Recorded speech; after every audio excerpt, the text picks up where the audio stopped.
lecture que l'Association des juristes sénégalaises fait de la violence basée sur le genre et faite aux femmes, c'est que c'est une situation qui devient vraiment alarmante et récurrente. C'est même à passer, à mon avis, à un niveau de fléau, parce qu'elle est persistante et elle prend de l'ampleur en zone urbaine comme en zone rurale. Alors, les instruments légaux sont le Code pénal. Le Code pénal de 1965 qui a été, dans certaines dispositions, modifié et renforcé par la loi 9905 du 28 janvier 1999, qui a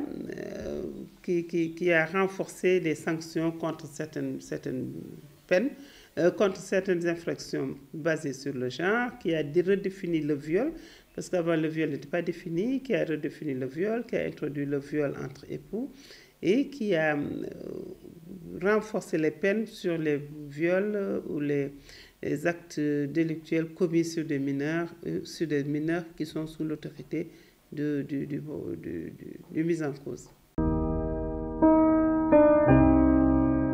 C'est les violences faites aux femmes.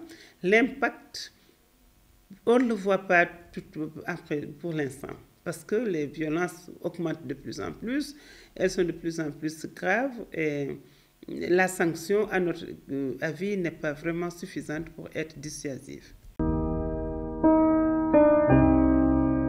Les conventions internationales, je vais commencer par la ZF.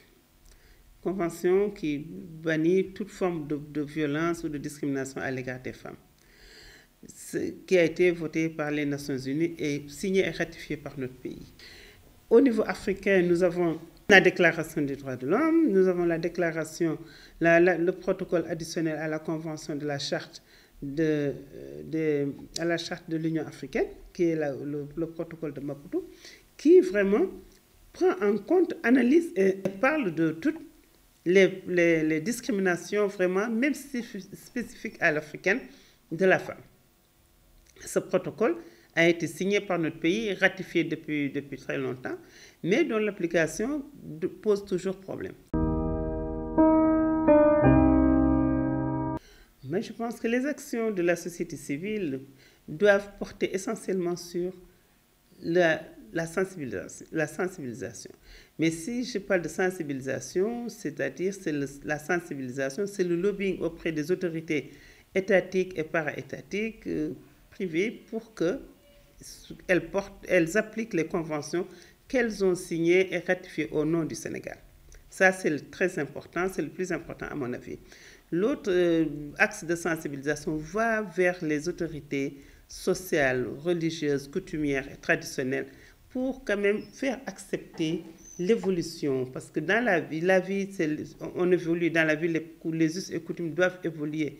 Et donc, s'adapter aux mœurs nouvelles, s'adapter aux mœurs modernes, pour quand même permettre à la femme de jouir de sa liberté et de ces droits fondamentaux qui lui sont reconnus par les conventions internationales. Et également